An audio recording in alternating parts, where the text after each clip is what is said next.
승자 독식이라는 말이 있습니다. 말 그대로 승자가 모든 것을 차지하고 패자는 모든 것을 잃어버린다는 말입니다. 고대 사회에서는 장자 독식이라고 하도 독식이라고 할 수 있는 그런 말이 있습니다. 장자는 아버지의 모든 것을 다 가지고 차지하게 됩니다. 쌍둥이라 할지라도 불과 1, 2분 차이로 먼저 태어난 장자가 모든 아버지의 재산을 차지하게 되는 것입니다. 현대 사회에서는 더 이상 장자 독식은 없습니다. 법적으로 모든 자녀가 동일한 분량을 상속받을 수 있는 권리가 있습니다.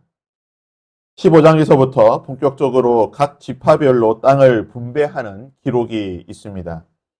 좀 전에 말씀드렸다시피 보통 우리가 유산이나 또는 선물이나 무언가를 줄 때에는 장유유서, 즉 순서대로 주게 되는 것입니다. 장자부터 시작해서 순서대로 무언가를 주게 되는 것입니다. 근데 요단 서쪽 이 가나안 땅, 하나님께서 약속하신 가나안 땅을 분배할 때에 가장 먼저 이 땅을 분배받은 지파가 어느 지파이냐? 15장 1절을 보시면요. 또 유다 자손의 지파가 그들의 가족대로 제비 뽑은 남쪽의 땅을 먼저 받았다라고 말하고 있습니다. 유다 지파가 가장 먼저 땅을 분배받게 됩니다. 그리고 난 뒤에 갈렙이 유다 지파 땅 가운데 있는 헤브론을 분배받게 됩니다. 갈렙 역시 유다 지파 사람이기 때문에 실질적으로 15장에 보시게 되면 가장 먼저 땅을 분배받은 지파는 장남인 루벤 지파가 아니라 네 번째 아들인 유다 지파가 먼저 땅을 분배를 받은 것입니다. 그리고 나서 16장을 보시게 되면 이제 루벤이 분배를 받나 싶었더니 에브라임 지파와 므낫셋 반 지파, 나머지 므낫셋 지파가 땅을 분배받게 됩니다. 에브라임과 므낫셋, 이들은 요셉의 두 아들입니다. 창세기 48장과 49장에 보시면 야곱이 마지막 축복을 하게 될 때에 야곱의 12아들과 또한 요셉의 두 아들이었던 에브라임과 므낫셋을 축복할 때에 요셉에게는 2배의 축복을 해주게 되는 것입니다.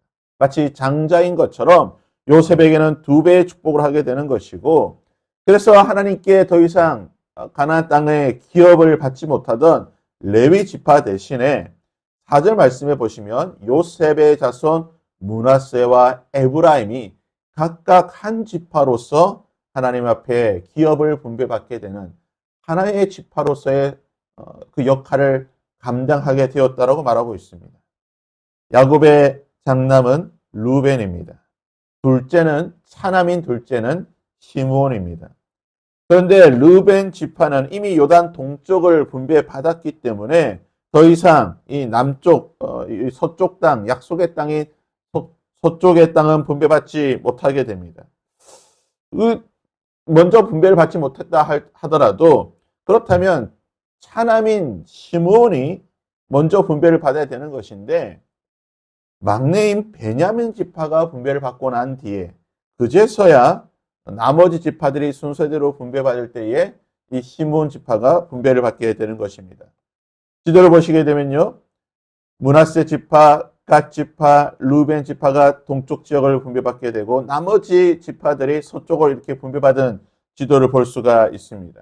근데 가장 넓은 땅을 차지한 지파가 어딘가? 바로 므낫세 지파입니다. 물론 므낫세 지파가 인구가 많기도 하는 것이지만 하나님께서 말씀하신 이 갑절의 축복을 받았기 때문에 므낫세 지파와 에브라임 지파가 가장 넓은 땅을 차지하게 되고 그 유다 역시 남쪽에 가장 넓은 땅을 분배받게 됩니다.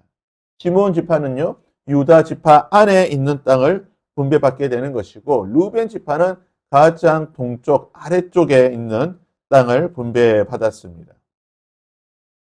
므낫셋, 갓, 루벤, 이 동쪽을 분배받았던 이 지파들은 훗날의 암몬과 모압과 아람과 메소포타미아 이런 이방 민족에 의해서 이 지파의 땅들을 다 빼앗기게 되고 그들은 다 이 이방인에 의해서 이 지파들은 사라지게 되는 것입니다.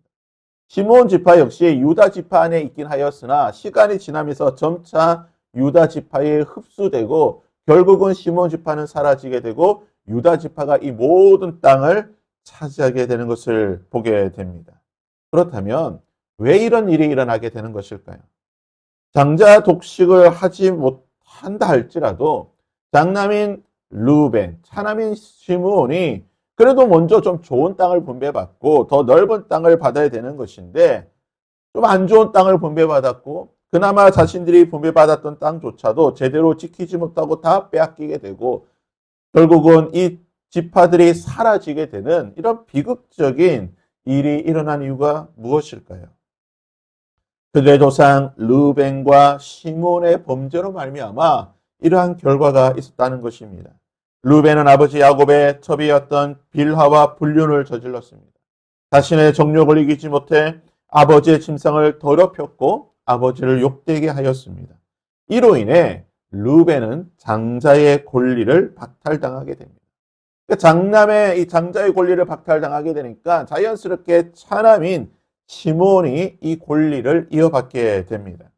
하지만 시몬 역시 여동생 다말이 세겜의 아들에게 성폭행을 당하게 되자 이것을 복수하기 위해 거짓으로 속이고 이 세겜의 모든 사람들을 죽여버리게 되는 것입니다.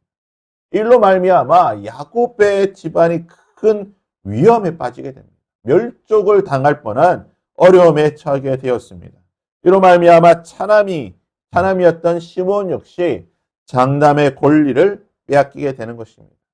그러면 이제 세 번째 아들인 레위에게 가야 되는데 레위 역시 시므온과 함께 이 일을 진행하였기 때문에 시므온과 레위는 장자의 권리를 받지 못하게 됩니다. 훗날 레위 지파는 그 지파 가운데에 제사장이 나오게 되는 것이고 하나님께서 친히 그들의 기업이 되시고 그들에겐 더 이상 유업을 주지 않겠다고 말씀하셨기 때문에 첫째, 둘째, 셋째는 부적절한 일과 또한 여러 가지 일로 인하여서 장자의 권리를 다 이어받지 못하게 되었습니다.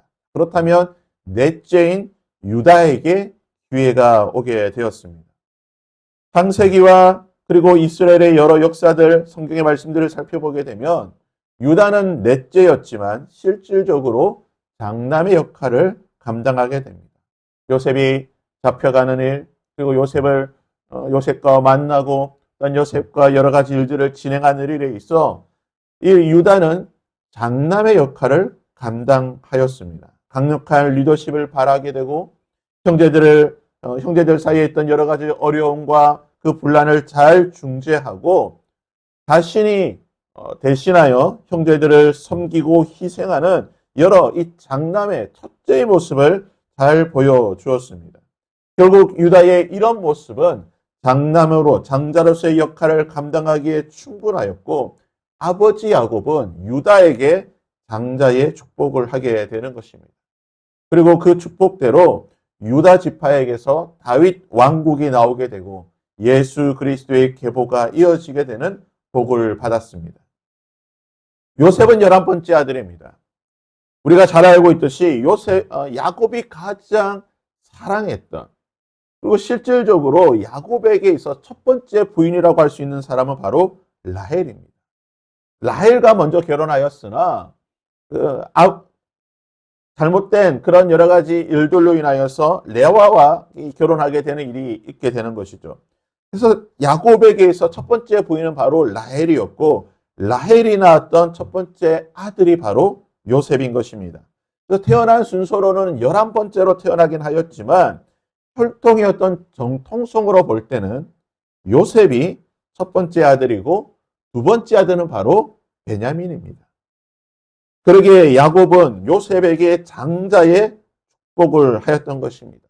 장자로서 2배의 몫을 받을 수 있도록 장자로서 가장 좋은 것을 받을 수 있도록 48장과 49장을 보시게 되면 그리고 모세조차도 요셉에게 가장 좋은 축복의 내용들을 선포하는 것을 보게 됩니다.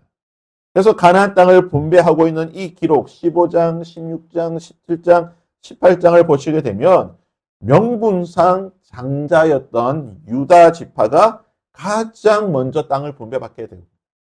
그리고 실질적으로 장자였던 요셉의 두 아들이었던 에브라임과 므낫세가 또한 땅을 분배받게 되는 것입니다.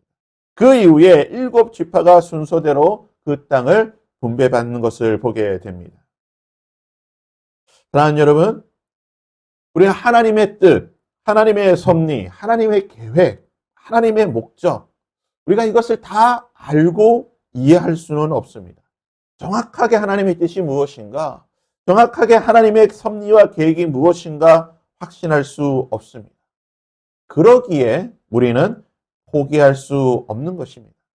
만일 유다가 난 넷째니까 내 위로 첫째, 둘째, 셋째 형들이 있으니까 나에게는 기회가 없을 거야. 나에게는 복이 없을 거야. 나에게는 어떠한 일을 진행할 수 있는 그런 것들이 없을 거야 라고 만약 그가 포기하고 그냥 나는 나대로 살래. 그냥 방탕하게 제멋대로 인생을 살았다고 한다면 그에게 장자가 될 수 있는 이 기회가 왔을 때 그는 이 기회를 잡지 못하였을 것입니다. 시므온처럼 레위처럼 한 번밖에 없었던 이 소중한 기회를 날려버렸을 것입니다. 하지만 유다는 넷째로서 자신의 삶을 성실하게 살았습니다. 그가 어떠한 삶을 살았는지 우리는 정확하게 알 수 없지만 성경의 기록을 살펴보게 되면 그는 리더십을 위해 준비하였고 때가 되었을 때 그 리더십을 잘 발휘하였고 준비했던 자신의 능력을 잘 발휘했던 것을 보게 되는 것입니다. 요셉 역시 마찬가지입니다. 그가 혈통적으로 정통성을 가진 장자였긴 하였으나 그는 형제들에게 인정받지 못하였습니다. 형제들에게 인정받지 못하고 형제들에게 버림받는 그러한 아픔이 있었습니다. 하지만 요셉은 애굽에서 그 고난의 시간을 버티면서 하나님 앞에서 훈련받고 연단받은 결과 결국 그는 형제들과 아버지 앞에서 장자로서 인정받았고 장자의 축복을 당당히 받을 수 있었다는 것입니다. 우리는 하나님의 뜻과 하나님의 섭리를 정확하게 알 수 없는 것이 오히려 우리에게는 축복이고 기회가 될 수 있는 것입니다. 언제 우리에게 하나님의 그 선하신 뜻과 은혜가 나타날지 알 수 없는 것입니다. 오늘 우리에게 그 하나님의 능력이 나타날 수 있는 것이고 한 달 뒤에 또는 1년 뒤에 아니 내 생애가 아니라 할지라도 나의 자녀에 대해서 그 은혜와 그 능력이 나타날 수도 있다라는 것입니다. 하나님의 뜻과 하나님의 섭리를 알 수 없기에 우리는 오늘 하루 나에게 주어진 이 하루의 삶을 포기하지 아니하고 성실하게 살아가야 될 줄 믿습니다. 때로는 어려움이 있을 수 있고 요셉처럼 고난이 있을 수 있고 슬픔이 있을 수 있겠으나 포기하지 아니하고 좌절하지 아니하고 낭망하지 아니하고 참고 인내하며 견디며 하나님의 뜻을 바라보며 살아가야 될 것입니다. 그러할 때에 유다처럼 그리고 요셉처럼 하나님께서 예비하시고 하나님께서 준비하신 그 놀라운 축복을 마음껏 누릴 수 있는 나의 대가 아니라 할지라도 나의 자녀에 대해서라도 그 하나님의 축복과 은혜가 나타날 수 있는 그 기회가 있을 수 있다는 것입니다. 그날을 바라보며 그 하나님의 은혜를 사모하며 오늘 하루 우리의 삶을 살아갈 수 있는 저와 여러분이 될 수 있기를 주님의 이름으로 부탁드립니다.